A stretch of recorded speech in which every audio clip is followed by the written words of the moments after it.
Bab 1896, dia akhirnya sampai di sini. Tuan Changyun dan banyak tuan lainnya dari satu-satunya negeri nyata menghirup udara dingin. Terutama Tuan Changyun, tidak ada yang mengetahui teror Raja Kehancuran Besar lebih baik dari dia. Jika bukan karena Great Desolate King terlalu misterius, dia akan berada dalam retret yang indah sepanjang tahun. Satu-satunya formasi pelindung yang sebenarnya mungkin telah lama hancur. Orang ini bisa dikatakan sebagai orang kuat yang tak terkalahkan di dunia ini. Sungguh mengejutkan bahwa seseorang dapat melarikan diri darinya. Alangkah baiknya jika orang sekuat itu bisa datang kepadaku. Beberapa ahli menghela nafas. Master Changyun mengangguk dan berkata, kirim tenaga tambahan segera. Pastikan untuk memperkenalkan pahlawan ini ke satu-satunya negeriku yang sebenarnya. Jika kita bisa mendapatkan bantuan orang ini, satu-satunya serangan balik negeriku yang sebenarnya terhadap dinasti Desolate Besar akan segera terjadi. Banyak biksu yang sangat bersemangat saat melihat cahaya dalam kegelapan. Karena setiap 100 tahun, roh Taichu akan muncul di pegunungan Baiduan di sekitar dinasti hutan belantara besar. Pada saat itu, Raja Hutan Belantara Besar akan muncul dan menyerap roh Taichu, meningkatkan kekuatannya secara signifikan. Ketika saatnya tiba, satu-satunya negeri yang benar akan diserang, dan akan ada banyak korban jiwa di satu-satunya negeri yang benar. Dapat dikatakan bahwa satu-satunya beku sejati yang hidup dalam ketakutan, dan mereka harus menghadapinya setiap 100 tahun sekali. Kali ini, Guru Changyun telah berusaha sekuat tenaga dan ingin memimpin para biksu dari satu-satunya negeri sejati untuk mengambil inisiatif. Tanpa diduga, mereka mengambil inisiatif untuk menyerang pegunungan Baiduan, membuat dinasti hutan belantara besar lengah. Siapa nama pahlawan ini? Tuan Changyun tiba-tiba bertanya. Aiden. Beberapa biksu menjawab. Saat ini, nama Aiden telah menyebar hampir ke seluruh dinasti hutan belantara besar. Kecuali satu-satunya negeri sejati, siapa yang tidak mengetahuinya? Aiden. Melissa, yang terdiam, tiba-tiba menjadi sangat bersemangat. Dalam sekejap, kerutan di keningnya akhirnya terbuka dan dia tersenyum, tidak mampu menyembunyikan kegembiraan di wajahnya. Dia akhirnya sampai di sini, dia di sini. Melissa tiba-tiba menjadi sangat bersemangat. Taiyan Senzi juga terkejut dan tidak tahu apa yang dia pikirkan. Master Changyun dan banyak ahli lainnya terkejut. Mereka memandang ke arah Melissa dan bertanya, Melissa, apakah kamu kenal orang ini? Melissa mengangguk, wajahnya dipenuhi kebahagiaan. Melihat bintang-bintang besar berjatuhan menuju satu-satunya tempat yang benar, pikirannya kembali ke masa lalu. Mendengarkan cerita Melissa tentang masa lalu Aiden sedikit demi sedikit, banyak ahli dari satu-satunya hal yang nyata terdiam, dan kemudian menjadi gembira. Hahaha, satu-satunya tanah yang benar adalah milikku jika Tuhan tidak binasa. Banyak ahli berteriak, merasa bahwa mereka akhirnya melihat fajar harapan.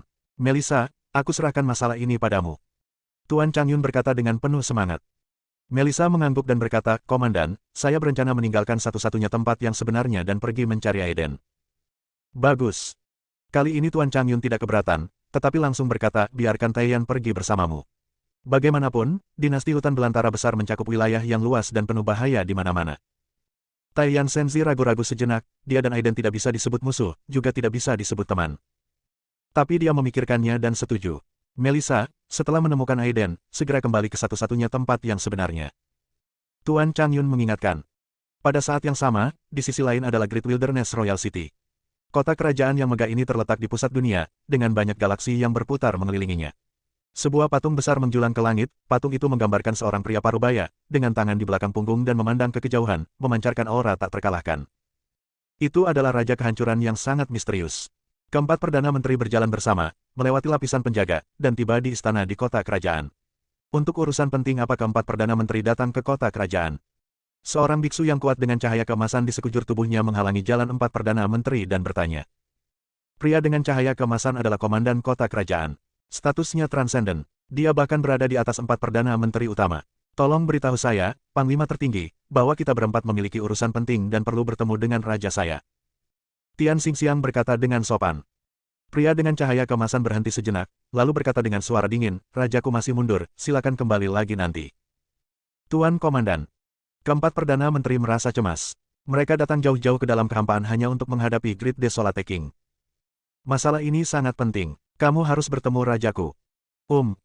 Pria emas itu mengerutkan kening dan berkata dengan marah, tidak bisakah keempat Perdana Menteri memahami apa yang saya katakan? Rajaku sedang mundur, tidak ada yang boleh mengganggunya, kalau tidak dia akan dibunuh tanpa ampun. Anda. Keempat Perdana Menteri itu sedikit marah. Meskipun pria emas ini adalah komandan kota kerajaan, kekuatannya tidak jauh berbeda dengan mereka. Tapi bagaimanapun juga, mereka juga merupakan Perdana Menteri dan pejabat yang dominan di daerah perbatasan. Pria emas itu tidak memberi muka apapun kepada mereka, dan mereka berempat sedikit marah. Tuan Komandan, jika Anda menunda masalah penting ini, saya harap Anda tidak akan menyesalinya ketika raja saya keluar dari pengasingan. Tian Xingxiang berkata dengan tenang. Apakah keempat Perdana Menteri mengancam saya? Pria emas itu berkata dengan marah. Ancaman tidak mungkin terjadi. Apa yang saya katakan hanyalah fakta. Tian Xingjiang berkata dengan dingin. Pengadilan kematian. Pria emas itu berteriak keras, dan tiba-tiba barisan penjaga bergegas masuk ke istana kerajaan. Anggota penjaga ini sebenarnya semuanya kuat di alam dewa, dan kualitas mereka jauh melebihi penjaga rumah empat Perdana Menteri. Sesuai perintah rajaku, siapapun yang memasuki istana kerajaan tanpa izin akan dibunuh tanpa ampun. Pria emas itu berteriak. Segera, deretan penjaga semuanya mekar dengan budidaya, membentuk formasi untuk mengelilingi empat Perdana Menteri. Keempat Perdana Menteri terkejut. Mereka tidak takut pada Komandan Emas dan pengawal kerajaan.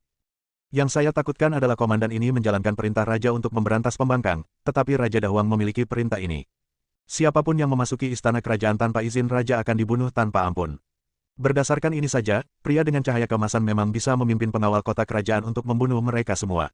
Namun, masalah Aiden terlalu penting, dan keempat Perdana Menteri tidak terlalu mempedulikannya.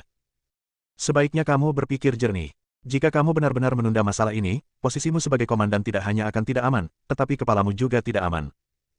Tian Xingxiang berkata dengan dingin. Biarkan mereka masuk. Pada saat ini, suara agung tiba-tiba terdengar dari dalam istana kerajaan. Dalam sekejap, empat Perdana Menteri, manusia emas, dan semua anggota penjaga semuanya berlutut di tanah, dan mereka semua berteriak, hidup rajaku. Aku sudah tahu segalanya, masuklah. Suara agung terdengar lagi, dan kemudian gerbang istana tiba-tiba terbuka, dan aura menakutkan menyebar. Keempat Perdana Menteri memelototi pria emas itu, lalu segera masuk. Setelah memasuki pintu itu, keempat Perdana Menteri sepertinya telah tiba di ruang lain. Di bawah kaki Anda ada langit berbintang kosmik, dengan sungai bintang yang tak berujung mengalir, bintang bersinar, dan tahta kekosongan muncul kembali di kehampaan. Seorang pria parubaya yang luar biasa dan heroik duduk di atas tahta, dengan sinar cemerlang muncul dari tubuhnya. Bab 1897 Pegunungan Baiduan. Lihat rajaku. Keempat Perdana Menteri berpegangan tangan dan memberi penghormatan kepada Raja Hutan Belantara Agung di tahta kekosongan. Raja Dahuang terlihat sangat muda dan mengesankan, dengan kaki di atas bintang dan membelakangi alam semesta. Rajaku. Tian Xingxiang, salah satu dari empat Perdana Menteri, hendak berbicara, tetapi melihat Raja Dahuang melambaikan tangannya. Saya sudah tahu segalanya. Keempat Perdana Menteri sangat terkejut. Benar saja, Raja Dahuang memiliki kekuatan magis yang luar biasa, dan tidak ada yang bisa disembunyikan darinya. Saya melaporkan kepada rajaku bahwa orang ini sangat kuat dan memegang pedang tulang naga sejati. Bahkan kami berempat tidak dapat membunuhnya meskipun kami bekerja sama. Aiden tidak perlu khawatir. Raja Dahuang berkata dengan tenang. Keempat Perdana Menteri terkejut dan bertanya, tetapi sesuai dengan perintah rajaku. Raja Dahuang berpikir sejenak dan berkata dengan anggun, dalam beberapa hari, pegunungan Baiduan akan terbuka, dan semangat permulaan akan muncul. Kali ini, saya akan memberi manfaat kepada semua makhluk hidup di alam liar, menggunakan kekuatan semua makhluk untuk menyempurnakan sepenuhnya semangat awal yang mutlak, dan memberikan sinar semangat awal yang mutlak kepada semua makhluk hidup. Beri setiap makhluk hidup secercah roh permulaan. Keempat Perdana Menteri menghirup udara dingin. Semangat permulaan ini hanya muncul dari pegunungan Baiduan yang terbuka setiap 100 tahun. Ini sangat berharga dan melibatkan kesempatan untuk menjadi abadi. Meskipun keempat Perdana Menteri dan 8 pangeran mereka telah memberikan kontribusi besar kepada dinasti Dahuang, mereka menerima hadiah dari Raja Dahuang. Sekarang Raja Hutan Belantara Agung berkata bahwa dia akan memberikan gumpalan kepada setiap makhluk hidup, yang sungguh mengejutkan mereka. Kamu tidak perlu kaget. Raja Dahuang menjelaskan, ini selalu menjadi keinginan saya agar semua makhluk hidup menjadi abadi. Semua makhluk hidup menjadi abadi, sungguh suatu keberanian dan kemurahan hati. Keempat Perdana Menteri harus mengagumi momentum Raja Dahuang. Dia sebenarnya ingin memimpin semua makhluk di dunia ini menjadi abadi. Namun, bagaimanapun juga, keempat Perdana Menteri juga merupakan orang kuat di puncak transformasi dewa, jadi mereka tahu bahwa ini jelas mustahil. Terlalu sulit untuk menjadi makhluk abadi. Jumlah makhluk abadi di alam bintang yang tak terhitung jumlahnya di surga dan semua alam sebenarnya sangat kecil. Setidaknya sejauh ini tidak ada makhluk abadi sejati yang hidup di alam gurun besar. Ada rumor dari dunia luar bahwa Great Wilderness King mungkin telah berdiri di alam keabadian sejati untuk waktu yang lama, tetapi kenyataannya, tidak ada yang bisa dilakukan oleh empat Perdana Menteri Agung. Ikuti saja perintah rajaku. Perintah Raja Dahuang. Seperti yang kamu perintahkan. Tentu saja keempat Perdana Menteri tersebut tidak berani melanggar perintah Raja Dahuang, namun mereka khawatir bagaimana jika Aiden tiba-tiba datang menimbulkan masalah. Raja Dahuang sepertinya telah memahami pemikiran keempat Perdana Menteri. Dia berhenti sejenak dan berkata, adapun Aiden, kamu tidak boleh memasukkannya ke dalam hati. Yang perlu Anda lakukan hanyalah mengkhawatirkan 7 peristiwa besar dan pastikan untuk tiba pada hari pembukaan pegunungan Baiduan. Jika saatnya tiba, aku akan datang dalam wujud asliku dan membunuh orang itu. Setelah mendengar perkataan Raja Dahuang, keempat Perdana Menteri akhirnya merasa nyaman. Selain itu, saya telah memperhatikan bahwa makhluk-makhluk sederhana di satu-satunya negeri nyata sedang mencoba untuk bergerak dalam beberapa hari terakhir. Anda harus segera mengirim pasukan untuk mengepung dan menekan mereka tanpa kesalahan apapun. Seperti yang kamu perintahkan. Keempat Perdana Menteri menanggapi secara serempak. Pada saat yang sama, di sisi lain, Melissa sangat gembira saat mengetahui bahwa Aiden telah tiba di hutan belantara. Dia segera menyatakan niatnya kepada Komandan Chang Yun dan ingin meninggalkan satu-satunya tempat yang sebenarnya untuk mencari Aiden. Master Chang Yun memiliki pertimbangan lain dan tidak menghentikannya. Dia tidak hanya langsung setuju, tetapi dia juga mengirim Putra Taiyan dan beberapa orang kuat di tahap tengah alam transformasi dewa untuk melindungi Melissa. Melissa dan Putra Ilahi Taiyan, dua satu-satunya guru sejati, mereka berempat melewati wilayah yang luas, meninggalkan tempat di mana bintang-bintang jatuh, dan menuju wilayah yang diperintah oleh dinasti hutan belantara besar. Namun, mereka berempat melakukan perjalanan jauh dan baru saja tiba di persimpangan satu-satunya negeri yang benar dan dinasti hutan belantara besar ketika mereka menerima kabar bahwa pasukan dinasti hutan belantara besar telah dimobilisasi dan sepertinya melancarkan serangan ke satu-satunya negeri yang benar. Setelah beberapa diskusi, mereka berempat harus kembali lagi. Pada saat ini, setelah beberapa hari berkultivasi terus-menerus, luka Aiden pada dasarnya telah sembuh. Dia mencoba menjalankan teknik hebat sekali, dan kemudian mempelajari pedang tulang naga sejati Zixiao lainnya. Kekuatannya saat ini telah meningkat secara signifikan dibandingkan masa lalu, dan dia benar-benar bisa disebut tak terkalahkan di level yang sama. Bukan masalah besar bahwa seseorang yang berada dalam tahap awal menjadi dewa dapat melukai para dewa puncak pembangkit tenaga listrik transformasi dengan satu pedang Siti, dia yakin akan pertarungan yang adil. Namun, Aiden tidak merasa bangga. Dia telah mengalami segala macam kemuliaan. Dia adalah makhluk abadi di kehidupan sebelumnya, dan dia benar-benar abadi 5 tahun lalu. Sekarang dia baru berada di tahap awal transformasi ilahi di alam sifat manusia. Begitu dia bertemu dengan pembangkit tenaga listrik yang menakutkan seperti Putra Kaisar, dia masih akan dikalahkan. Setelah berpikir panjang, Aiden memutuskan untuk mengambil risiko dan pergi ke kota Raja Hutan Belantara besar yang terkenal. Dia menilai dari awal bahwa Raja Hutan Belantara yang agung ini kemungkinan besar berhubungan dengan makhluk gelap. Berdasarkan petunjuk tersebut, Aiden menyimpulkan bahwa roh Taichu pasti menyembunyikan rahasia besar. Yang disebut roh Taichu semuanya berasal dari pegunungan Baiduan, dan roh Taichu ini pasti bisa menjadi sumber kegelapan. Di sisi lain, keempat Perdana Menteri langsung kembali ke wilayah masing-masing setelah meninggalkan kota kerajaan, dan kemudian segera mengeluarkan perintah kerajaan, memerintahkan ketujuh pangeran untuk mengerahkan seluruh pasukannya untuk berkumpul. Dinasti Hutan Belantara besar akhirnya akan mengambil tindakan melawan Yui Zenji. Di sini, satu-satunya orang sungguhan juga telah menerima berita tersebut, dan semua biksu telah siap. Setelah bertahun-tahun propaganda oleh Great Wilderness Dynasty, para biksu dari satu-satunya negeri yang benar semuanya adalah sekelompok penjahat keji, sedangkan Great Wilderness Dynasty adalah pembela keadilan. Satu-satunya tempat yang benar-benar berbatasan dengan wilayah yang diperintah oleh dinasti hutan belantara besar adalah wilayah milik Dongling Ho dan Mo Ho. Demon Ho adalah yang paling kuat di antara 8 pangeran besar. Bahkan ada banyak rumor bahwa kekuatan Demon Ho mungkin mendekati 4 Perdana Menteri, namun dia gagal mendapatkan dekrit pribadi dari Great Desolate King. Di daratan tak berujung, seorang pria berbaju hitam meletakkan tangannya di belakang punggungnya, memandangi cahaya ilahi yang berkelap-kelip di cakrawala di depannya, saat bintang-bintang kuno terus berjatuhan ke bawah dari kedalaman kehampaan. Di samping pria berbaju hitam berdiri seorang pria parubaya yang agung. Pria berbaju hitam adalah Demon Ho, dan pria parubaya yang agung adalah Dongling Ho. Setelah menerima perintah kerajaan dari 4 Perdana Menteri, kedua pangeran mengatur pasukan pengawal pangeran dan bergegas ke sini bersama. Tempat ini adalah daerah perbatasan antara Great Wilderness Dynasty dan satu-satunya daratan sejati.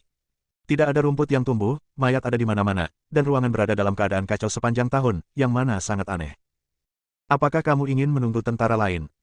Markis Dongling melihat ke depannya dan kemudian bertanya. Tidak perlu. Mo Ho berkata dengan sangat percaya diri. Untuk menghancurkan satu-satunya negeri sejati, aku cukup. Dongling Ho tidak mengatakan apa-apa. Mo Ho adalah yang terkuat di antara 8 pangeran, tapi dia tidak berpikir bahwa hanya Mo Ho yang bisa menghancurkan seluruh negeri yang sebenarnya. Anda harus tahu bahwa Chang Yun, satu-satunya pemimpin sejati, setidaknya adalah master di level 4 Perdana Menteri. Selain itu, selama bertahun-tahun tanpa akhir, Yi Zhen mengandalkan formasi pertahanan untuk memulihkan dan memulihkan diri. Saya tidak tahu berapa banyak orang kuat yang diam-diam dia kembangkan. Jelas tidak realistis untuk menghancurkan satu-satunya tempat yang benar hanya dengan satu Raja Iblis dan pengawalnya. Bab 1898, Putra Dewa Taiyan mengambil tindakan. Di mana pasukan Hall Mansion? Momentum iblis melonjak, dan sinar cahaya ilahi melesat ke langit. Itu terlihat sangat kuat, jauh melebihi 7 Hor utama lainnya. Dongling Ho sedikit terkejut. Ada rumor bahwa Mo Ho adalah pangeran pertama dari 8 pangeran, dan kekuatannya tidak lebih lemah dari 4 Perdana Menteri. Tapi Mo Ho sulit dipahami, jarang mengambil tindakan, dan sangat berdarah dingin, jadi rumor tetaplah rumor. Sekarang setelah saya melihatnya dengan mata kepala sendiri, Hou Dongling tidak bisa tenang di dalam hatinya. Daerah perbatasan antara mereka dan satu-satunya daratan sejati di sini adalah medan perang tanpa batas. Mo Hou memimpin dalam melancarkan serangan dan secara pribadi memimpin pasukan rumah Hou untuk bergegas menuju medan perang tak terbatas di Cakrawala. Di seberangnya adalah tempat jatuhnya bintang, dan itu juga satu-satunya area yang sebenarnya. Dibandingkan dengan dinasti hutan belantara besar yang luas satu-satunya daratan sejati sangatlah kecil. Seluruh satu-satunya tanah yang benar dilindungi oleh formasi besar. Semua biksu di satu-satunya tanah yang benar telah melihat melalui kegelapan dinasti hutan belantara besar selama bertahun-tahun yang tak ada habisnya dan datang untuk mencari perlindungan. Pemimpinnya adalah Chang Yun. Pendahulu Chang Yun adalah sosok setingkat komandan dari dinasti hutan belantara besar. Karena dia tidak puas dengan pemerintahan Raja Hutan Belantara Besar dan dia secara tidak sengaja melihat sekilas rahasia dari semangat permulaan. Jadi dia diam-diam melarikan diri dari kota kerajaan, mencuri harta paling berharga dari dinasti hutan belantara besar, kuali abadi, dan mengubahnya menjadi perisai pelindung. Dia mendirikan wilayahnya sendiri dan menamakannya satu-satunya tanah yang sebenarnya. Kuali abadi adalah harta paling berharga di alam liar, dan konon telah ditinggalkan oleh makhluk abadi di zaman kuno. Awalnya adalah harta karun Raja Hutan Belantara Agung, tetapi karena tidak bisa keluar secara pengasingan sepanjang tahun, harta itu dicuri oleh Chang Yun yang telah merencanakannya sejak lama. Selama bertahun-tahun, untuk beberapa alasan yang tidak diketahui, Raja Dahuang tidak secara pribadi menyerang satu-satunya yang benar. Paling-paling, dia mengirim Pangeran ke-8 untuk melancarkan serangan skala kecil. Tapi satu-satunya tempat nyata dilindungi oleh kuali abadi, dan bahkan Pangeran ke-8 pun tidak bisa menghancurkannya. Pada abad ini, peristiwa yang belum pernah terjadi sebelumnya akan terjadi di pegunungan Baiduan sesuai dengan ramalan. Raja Dahuang tidak hanya mengetahuinya, tetapi para biksu dari satu-satunya negeri sejati juga mengetahuinya. Oleh karena itu, untuk berjaga-jaga, Raja Dahuang secara pribadi memerintahkan 4 Perdana Menteri untuk mengeluarkan perintah kerajaan kali ini, memerintahkan 7 pangeran untuk memperbaiki pasukan dan membersihkan satu-satunya tanah yang sebenarnya.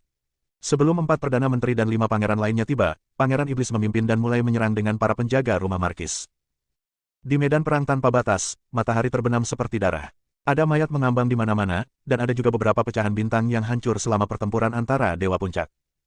Mo Hou memimpin jalan, berpakaian hitam dan menari tertiup angin, diikuti oleh penjaga rumah Hou, yang sangat agung. Di satu-satunya sisi nyata, Chang Yun juga secara pribadi mengambil tindakan, memimpin semua master sejati untuk bersiap. Itu hanya iblis, satu-satunya yang tidak menganggapnya terlalu serius. Satu-satunya pemberontak sejati adalah mereka yang tidak segera menyerah. Jika raja kami berbelas kasih, mungkin kami bisa mengampuni nyawamu. Mo Hou meraung keras, menyebabkan langit dan bumi bergemuruh. Hahaha. Chang Yun tertawa. Sebagai panglima kota raja yang sunyi besar, dia mengetahui kekejaman raja yang sunyi besar lebih baik dari siapapun. Inilah kebenaran di balik pelariannya. Kali ini, ketika dia mendengar iblis mengucapkan kata-kata arogan dan mengancam belas kasihan Raja Dahuang, dia sepertinya telah mendengar lelucon terbaik di dunia. Mo Hou, jika kamu terus mengikuti Raja Dahuang, cepat atau lambat kamu akan menyesalinya. Lebih baik meninggalkan kegelapan demi terang dan kembali ke satu-satunya tempat yang benar.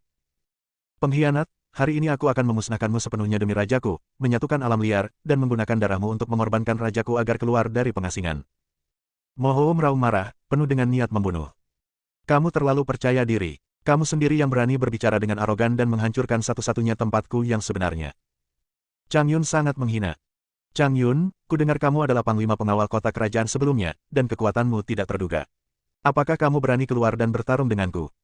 Mo Hou berkata secara provokatif, dengan semangat juang yang tak terbatas berkobar di dalam hatinya. Mendengus. Chang Yun meremehkan dan berkata, 4 Perdana Menteri juga yang datang. Dengan statusmu, kamu tidak layak bertarung denganku. Menghadapi penghinaan Chang Yun, Mo Hou menjadi sangat marah, dan niat membunuhnya terus meluas keluar. Saya mendengar bahwa Anda adalah pemimpin Pangeran ke-8, jadi saya, putra Tuhan, ingin mencobanya hari ini. Saat ini, Taiyan Senzi berdiri. Siapa kamu?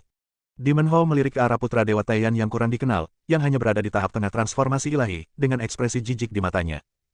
Putra Dewa Taiyan memiliki mata yang tegas, sangat percaya diri, dan penuh energi. 30 tahun telah berlalu sejak Hemelisa dikirim ke dunia ini oleh Guili, yang berpura-pura menjadi pemimpin klan, dan budidayanya disegel paksa oleh Guili.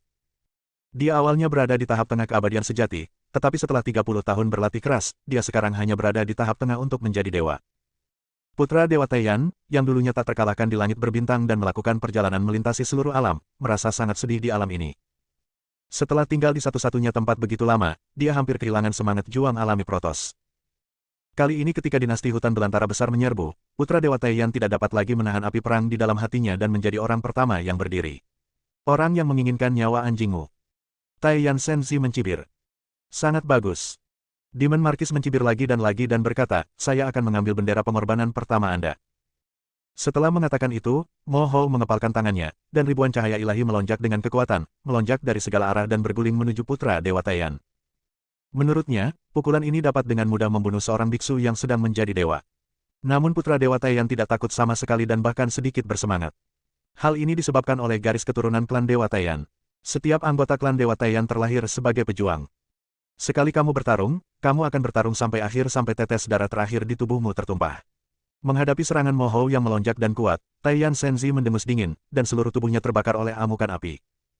Ruang di sekitarnya semuanya terbakar, dan api ilahi Taiyan yang berkobar melonjak, membungkusnya di dalam. Kecuali dirinya sendiri, segala sesuatu di sekitarnya langsung menjadi abu oleh api ilahi Taiyan. Pukulan Mo Hou menghantam api ilahi Taiyan, dan kedua kekuatan itu bertambah dan berkurang. Segera setelah itu, Taiyan Senzi tiba-tiba berteriak dengan marah. Bukannya mundur, dia malah bergegas menuju Mo Hou. Tebasan kekecewaan luar angkasa. Putra Dewa Taiyan meraung keras, dan teknik bakat luar angkasa klan Dewa Taiyan digunakan.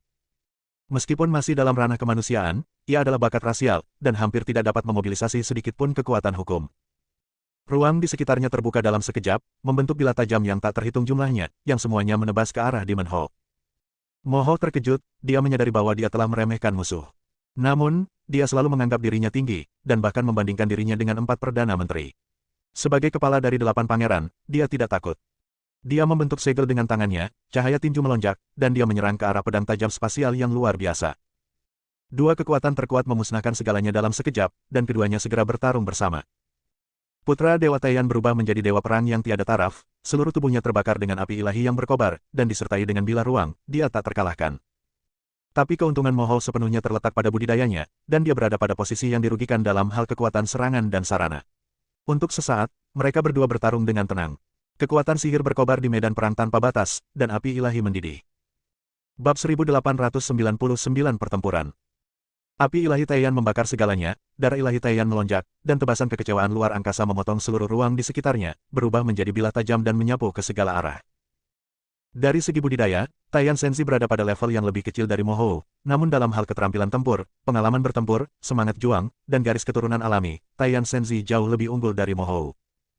Kedua belah pihak bertarung sepuasnya di medan perang tanpa batas, dengan aliran api ilahi dan tebasan luar angkasa merobek pertahanan Demon Hall, menghajar tubuhnya hingga darah menetes dari tubuhnya. Serangan habis-habisan Mo Hou tidak hanya tidak mampu melukai putra Dewa Taiyan secara efektif, tetapi juga membuat putra Dewa Taiyan menjadi lebih berani saat bertarung, dengan darah dewa di tubuhnya mendidih dan semangat juangnya melonjak ke langit. Mo Hou terkejut saat ini. Dia belum pernah mendengar orang sekuat itu di Yuji. Pada saat ini, dia tidak bisa tidak menyesali bahwa dia terlalu kuat sekarang.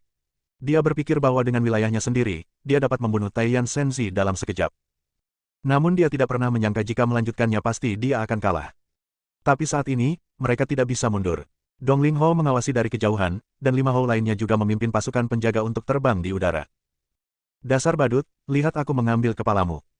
Taiyan Senzi meraung, berubah menjadi bola api, melonjak dengan panas yang menyesakkan, langsung melewati blokade mana dan bergegas menuju Mo Hou. Mo Hou juga meningkatkan kekuatan tempurnya hingga ekstrim dalam sekejap. Kekuatan sihir yang kuat menghancurkan ruang di sekitar medan perang, tapi dia masih tidak bisa menghentikan putra Dewa Taiyan. Bang! Terdengar suara keras, dan pukulan Taiyan Senzi yang dipenuhi api ilahi langsung hancur, menembus seluruh pertahanan Mo Hou. Detik berikutnya, tubuh Mo Hou tersulut oleh api ilahi Taiyan. Ah! Demon Hou berteriak, dan dengan tingkat kultivasinya saat ini, mustahil untuk menahan pembakaran api ilahi Taiyan. Putra Dewa Taiyan tidak memberi Demon Hou kesempatan untuk bernapas. Mengambil kesempatan ini, tebasan kekecewaan luar angkasa dipentaskan lagi. Bilah tajam luar angkasa yang tak terhitung jumlahnya tersapu, langsung memotong tubuh Raja Iblis. Jiwa Mo Hou meninggalkan tubuhnya, dan sebelum dia bisa melarikan diri, dia dikelilingi oleh api ilahi Taiyan. Dalam waktu kurang dari beberapa saat, jiwa Mo Hou terbakar di udara, dan tubuh serta jiwanya hancur total. Setelah dengan mudah membunuh Demon Hall, putra Dewa Taiyan seperti dewa yang turun dari surga, dengan mata dingin, dia terbang tinggi ke langit dan berjalan menuju pasukan penjaga Great Wilderness dinasti sendirian. Dongling Hou dan 5 pangeran agung yang datang sangat terkejut. Mo Hou adalah kepala dari 8 pangeran agung dan merupakan yang terkuat di antara 8 pangeran agung. Memang sudah sangat dekat dengan kekuatan tempur 4 perdana menteri, tapi saya tidak ingin dibunuh langsung oleh satu-satunya orang kuat yang benar-benar melangkah maju. Hal ini tidak diragukan lagi merupakan pukulan besar bagi para penjaga dinasti hutan belantara besar. Mereka semua menerima perintah kerajaan yang dikeluarkan bersama oleh 4 kerajaan besar, dan berkumpul untuk menenangkan satu-satunya tanah yang benar sekaligus, mengubahnya sepenuhnya menjadi bumi hangus, dan memanggil.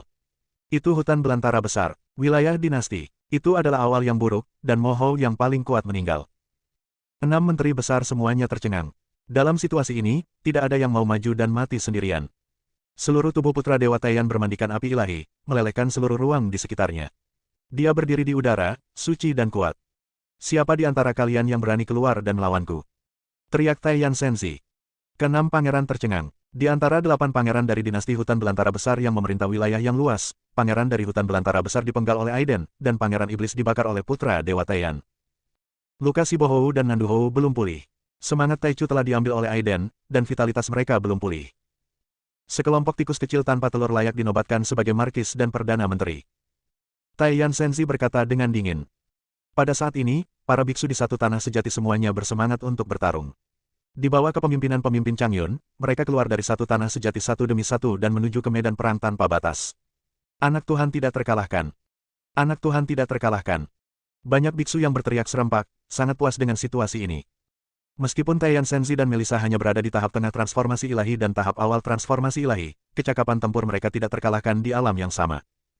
Saat pertama kali bertemu mereka berdua, Changyun yang sangat jeli menemukan apa yang berbeda dari mereka. Jadi mereka memperlakukan satu sama lain dengan sopan dan menyerap mereka berdua ke satu-satunya tanah yang benar. Ini adalah keputusan yang sangat penting dan tepat. Hanya putra Dewa Taiyan yang dapat mengejutkan semua pangeran. Aku akan ikut denganmu dan bersumpah untuk menenangkan kelompok pengkhianat di satu-satunya tanah sejati. Dong Lingho berteriak. Meskipun dia dikejutkan oleh kekuatan putra Dewa Taiyan, bagaimanapun juga, kekuatan keseluruhan dinasti hutan belantara besar jauh lebih besar daripada satu-satunya negeri yang sebenarnya. Membunuh. Para pangeran berteriak bersama, melambaikan tangan, dan semua penjaga dinasti yang perkasa bergegas keluar. Banyak dari tokoh tingkat pemimpin ini memiliki tingkat kultivasi di alam transformasi ilahi, tetapi kebanyakan dari mereka memiliki tingkat kultivasi di alam jiwa yang baru lahir. Ke-6 pangeran itu tidak bodoh dan tidak berani bertarung sendirian, melainkan bekerja sama. Ayo pergi bersama satu. Taiyan Senzi sangat percaya diri. Dia meraung dan bergegas menuju Tuan ke-6. Dia ingin bertarung 1 lawan 6 dan menunjukkan kekuatan klan Taiyan yang tak tertandingi. Guru Changyun juga memberi perintah, dan semua biksu di pihak Wei Zhenji juga bergegas keluar. Kedua kekuatan besar dengan cepat melancarkan perang yang menghancurkan dunia. Segera setelah itu, ruang itu terbelah, dan keempat Perdana Menteri juga muncul bersama-sama, memimpin pengawal Perdana Menteri keluar dari kehampaan. Keempat Perdana Menteri secara pribadi memimpin pengawal Perdana Menteri ke medan perang, dan situasinya langsung berbalik. Menarik. Master Changyun melihat ada sesuatu yang tidak beres. Dia awalnya mengira kali ini, seperti sebelumnya, ini adalah serangan skala kecil oleh dinasti hutan belantara besar. Tanpa diduga, keempat Perdana Menteri diberangkatkan secara pribadi. Banyak hal telah berubah. Ini sudah direncanakan. Ini berbeda dari masa lalu. Ini bukan invasi skala kecil, tapi perang nyata. Mundur cepat, jangan berkorban tanpa rasa takut, mundur ke satu-satunya tempat yang benar. Changyun berteriak dan bergegas maju. Dalam hal kekuatan keseluruhan, satu-satunya yang jauh lebih rendah dari dinasti hutan belantara besar. Tian Yuan, Tian Xing, Tian Kuang dan Tian Kue diguncang oleh kekuatan magis mereka. Mereka meraung dan melambai, dan semua penjaga istana Perdana Menteri diberangkatkan. Pengawal Xiang Fu sangat kuat, jauh lebih unggul dari pengawal Hou Fu. Segera banyak biksu di satu-satunya pihak yang terbunuh dalam kobaran api perang yang tiada akhir. Guru Changyun secara pribadi maju untuk memblokir 4 Perdana Menteri. Changyun, kamu telah mengkhianati rajaku. Sebagai rajaku, kamu duduk sebagai komandan pengawal kerajaan, tetapi kamu mengabaikan kebaikan raja dan mengkhianati rajaku.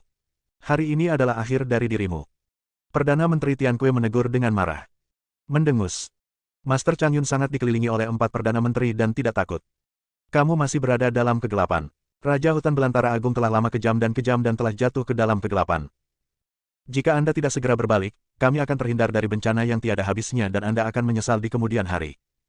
Kamu kurang ajar dan memfitnah rajaku.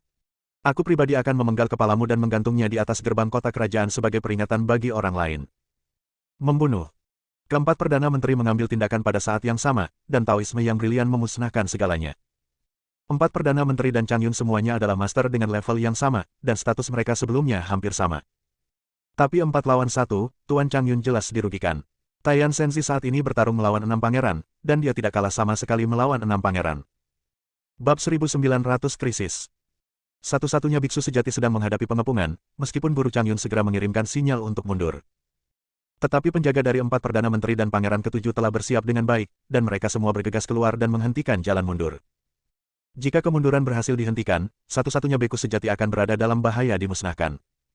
Chang Yun dikepung oleh 4 Perdana Menteri, dan bahaya muncul satu demi satu. Satu-satunya master sejati dari alam transformasi dewa ingin datang untuk menyelamatkan, tetapi dihadang oleh master level komandan penjaga. Situasinya sangat tidak menguntungkan bagi satu-satunya pihak yang sebenarnya, Melissa, yang tidak berencana untuk mengambil tindakan saat ini, menghela nafas. Sebagai Dewi Klan Ilahi Taiyan, tubuhnya mengandung energi dan potensi yang sangat besar, dan kekuatannya tidak akan kalah dengan Putra Ilahi Taiyan. Anda harus tahu bahwa Putra Dewa Taiyan awalnya berada di tahap tengah tahap keabadian sejati, dan kekuatannya cukup untuk melampaui masa lalu dan masa kini. Sebagai Dewi Taiyan, Melissa secara alami tidak terlalu lemah, tapi dia terlambat bangun. Setelah lebih dari 30 tahun pengalaman, potensi ilahi dalam tubuhnya secara bertahap meledak. Oleh karena itu, kecepatan kultivasinya cukup membuat orang ternganga. Melissa juga mengandung api ilahi Taiyan di tubuhnya. Meskipun dia tidak mahir menggunakannya seperti Putra Ilahi Taiyan, itu masih cukup menakjubkan. Melihat dari kejauhan, Melissa tampak seperti setengah dewi, seluruh tubuhnya bermandikan cahaya api yang redup, gaunnya berkibar, tangannya membentuk segel, semua yang dia lewati di sepanjang medan perang tanpa batas berubah menjadi bubuk. Beberapa komandan pengawal rumah Perdana Menteri ingin maju dan membunuh Melissa, tetapi begitu mereka mendekat, mereka ditelan oleh api ilahi Taiyan. Melissa langsung menemui Chang Yun yang sudah dalam krisis. Keempat Perdana Menteri bergabung untuk menghadapinya, yang seringkali menempatkannya dalam bahaya dan sepenuhnya menekannya, dengan banyak bekas luka sudah muncul di tubuhnya. Jangan kemari, itu berbahaya. Melihat Melissa datang membantunya, Chang Yun berteriak cepat. Keempat Perdana Menteri itu sangat berkuasa, dan mereka sama baiknya dengan penguasa para dewa yang memutuskan diri mereka sendiri. Melissa hanyalah seorang biksu dalam tahap awal menjadi dewa. Meskipun ia memiliki potensi tak terbatas dan bakat luar biasa, kesenjangan dalam dunia nyata tetap ada. Senior, tidak perlu mengkhawatirkanku. Melissa melambaikan tangannya, dan api ilahi menyebar, membakar area sekitarnya sepenuhnya. Api ilahi yang tak terbatas meluncur ke arah 4 Perdana Menteri. Keempat Perdana Menteri merasakan kekuatan api ilahi dan tidak berani gegabah. Mereka menggunakan kekuatan sihir mereka untuk membentuk perisai untuk menahan penyebaran api ilahi Taiyan. Segera setelah itu, Space Disillusionment Slash juga diaktifkan. Ini adalah bakat paling kuat yang unik dari Taiyan Protoss. Ia dapat menghancurkan ruang, mengintegrasikan Space Disillusionment Slash, dan mengandung kekuatan hukum untuk membunuh musuh. Semakin tinggi tingkat budidayanya maka semakin kuat pula kekuatan hukum yang terkandung di dalamnya. Serangan ini begitu dahsyat sehingga keempat Perdana Menteri terkejut. Ada banyak keraguan di hati saya, kapan satu-satunya master level ini benar-benar muncul. Selain itu, Putra Tuhan berperang melawan 6 pangeran sendirian, dan suasananya tenang, dan dia tidak dirugikan sedikitpun. Satu-satunya kekuatan sejati yang jauh melebihi ekspektasi keempat Perdana Menteri. Terkejut, tapi keempat Perdana Menteri adalah penguasa tertinggi dinasti hutan belantara besar. Kekalahan mereka di tangan Aiden telah membuat mereka marah. Jika mereka dikalahkan lagi di tangan satu-satunya biksu yang benar-benar tidak dikenal, bagaimana mereka bisa kehilangan muka? Tian Kuangxiang meraung marah, menampakkan wujud aslinya, berubah menjadi raksasa yang mencapai langit, melambaikan tangannya dan meninju Melissa. Cahaya tinju yang cemerlang menelan gunung dan sungai, menghancurkan segalanya, dan secara langsung menghancurkan bilah luar angkasa satu demi satu. Kemudian dinyalakan oleh api ilahi, tetapi tidak dapat sepenuhnya dimusnahkan dalam waktu singkat, dan membombardir Xia secara berlebihan. Melissa. Mana terkuat sedang mengamuk, dan Melissa juga merasakan kekuatannya. Ini adalah celah di dunia nyata, tapi dia tidak panik dan berusaha sekuat tenaga.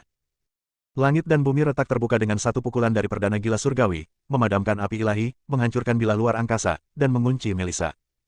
Melissa terkena kekuatan yang sangat besar, dan tubuhnya mundur tak terkendali, sehingga meledak dengan gelombang energi. Tian Kuangxiang tercengang, dia menyadari bahwa dia tidak bisa membunuh Melissa dengan satu pukulan, yang sungguh mengejutkan. Tian Yuanxiang, Tian Xingxiang, dan Tian Kuexiang juga memperhatikan hal ini. Keempat Perdana Menteri semuanya licik, dan kekuatan mereka hampir sama. Karena Tian Kuangxiang tidak bisa membunuh Melissa dengan satu pukulan pun dari tubuh aslinya, jika Melissa dibiarkan tumbuh, dia pasti akan menjadi lawan yang tangguh. Bunuh si jenius di buayan. Keempat Perdana Menteri mempunyai ide ini pada saat yang bersamaan. Dibandingkan dengan Chang Yun, ancaman terhadap mereka tidak besar. Kekuatan Chang Yun mirip dengan mereka, tetapi komandan pengawal kota kerajaan tidak datang. Bunuh orang ini dan jangan biarkan dia tumbuh. Tian Xingxiang berkata dengan tenang. Dalam sekejap, keempat pikiran pembunuh terfokus pada Melissa, dan ujung tombak keempat Perdana Menteri selalu ditujukan pada Melissa. Tuan Chang Yun secara alami memahami arti dari 4 Perdana Menteri, dan dia sama sekali tidak bisa membiarkan Melissa binasa seperti ini. Jika kamu menindas anak kecil, apakah kamu masih ingin tidak tahu malu? Chang Yun memarahi dengan marah. Dia berdiri di depan Melissa dan meraung dengan marah. Keempat Perdana Menteri mengabaikannya, dan dua Perdana Menteri, Tian Yuan dan Tian Xing, segera melancarkan serangan terhadap Chang Yun, sementara dua Perdana Menteri, Tian Kuang dan Tian Ke, menyerang Melissa dengan seluruh kekuatan mereka. Pada saat ini, Taiyan Senzi, yang bertarung dengan Pangeran ke-6, juga memperhatikan hal ini. Melissa adalah Dewi Taiyan yang belum sepenuhnya terbangun. Tuhan ditakdirkan untuk menyatu dengan garis keturunannya. Menurut ramalan kuno, benda langit terkuat di dunia akan lahir. Alasan mengapa dia dan Dewi diizinkan pergi ke hutan belantara untuk mengalami bersama lebih karena menjadi pelindung Melissa. Dikelilingi oleh dua Perdana Menteri dengan seluruh kekuatan mereka, Melissa langsung jatuh ke dalam krisis, tidak peduli betapa berbakatnya dia. Hati putra ilahi Taiyan sangat tegang, dia meraung dengan marah, melonjak dengan api ilahi yang mengerikan, memukul mundur dua momen besar dengan satu pukulan, dan kemudian berubah menjadi bola api dan bergegas mendekat. Bagaimana bisa Sang Dewi, dinajiskan olehmu, ayam-ayam lokal dan anjing liar? Putra Dewa Taiyan meraung dengan marah. Tanpa mengucapkan sepatah kata pun, dia langsung melancarkan serangan paling kejam terhadap Tian Kuangxiang. Tebasan kekecewaan luar angkasa, api ilahi Taiyan melonjak ke arahnya, langsung mengalahkan wujud asli Tian Kuangxiang berulang kali. Satu lagi. Keempat Perdana Menteri sangat terkejut. Putra ilahi Taiyan bahkan lebih kuat dari Melissa, sehingga memberi mereka rasa bahaya. Membunuh. Jangan tinggalkan siapapun. Kalau tidak, itu akan membawa masalah yang tak ada habisnya bagi dinasti. Keempat Perdana Menteri itu mendengus dingin. Segera, keempat Perdana Menteri mengambil tindakan secara kolektif, dan 6 Perdana Menteri juga bergegas membawa banyak orang berkuasa di alam dewa. Saat ini, tujuan mereka sama, mereka adalah putra dewa dan dewi. Lindungi putra dewa dan dewi. Tuan Chang Yun juga cemas. Melissa dan Taiyan Senzi adalah satu-satunya talenta yang benar-benar langka. Mereka masih berkembang pesat dan tidak boleh melakukan kesalahan. Jika keduanya tumbuh dewasa, kekuatan satu-satunya dunia nyata akan meningkat pesat. Apapun yang diperlukan. Chang Yun berteriak lagi dan lagi, sementara dia sangat ingin satu-satunya orang yang benar-benar kuat menjadi dewa yang datang untuk mendukungnya. Bersambung.